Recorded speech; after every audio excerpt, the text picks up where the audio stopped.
Votre principal adversaire à cette élection présidentielle, Éric Tchimi, ce sera Paul Biya. Il sera alors âgé de 92 ans, donc 43 ans passés au pouvoir.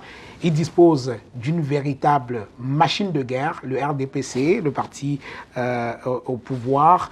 Les mauvaises langues ajouteront même l'administration qui, dit-on, joue également pour lui. Alors, franchement, vous pensez qu'il y a match?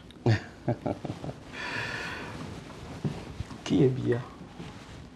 Qui est Biya? C'est celui dont je viens de vous parler là. Voilà. Un vaillant papa de 93 ans, 43 ans passés au pouvoir. C'est l'un des plus anciens dirigeants sur la planète. Oui. Je me présente comme une alternative générationnelle et rationnelle. Parce que Paul Biya est l'incarnation du non-sens. C'est-à-dire que le président Biya fait ce qu'habituellement aucun président, les présidents de la République ne font pas. C'est-à-dire ne pas présider. Il a fait quoi? Ne pas présider. C'est-à-dire qu'il se cache de son peuple.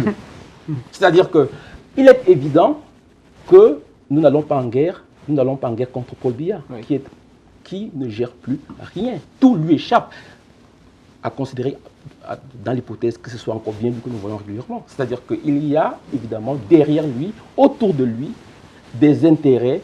Nous luttons en fait contre un ennemi qui est invisible. Mais cela n'est pas une faiblesse. Paul Biya, pour moi, il a cessé d'exister. Et pour beaucoup de Camerounais aussi. C'est-à-dire que c'est une vocation. C'est un personnage de l'histoire.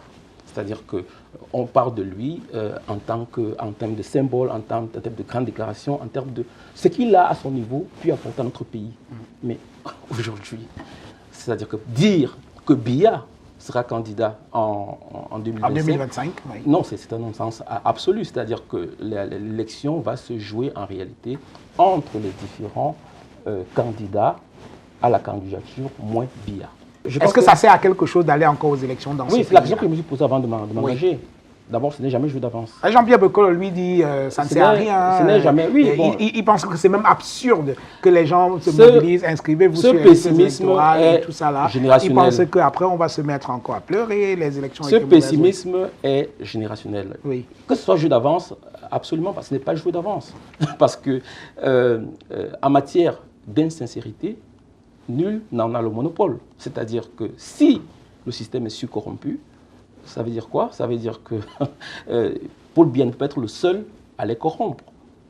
Voilà. Oui. Donc je veux dire qu'il y a des gens qui, dans leur recherche d'alternance, peuvent décider, et parfois même déjà ont décidé, d'un pis-aller, c'est-à-dire qu'ils décident d'un moyen terme, pas d'un pis-aller, d'un moyen terme.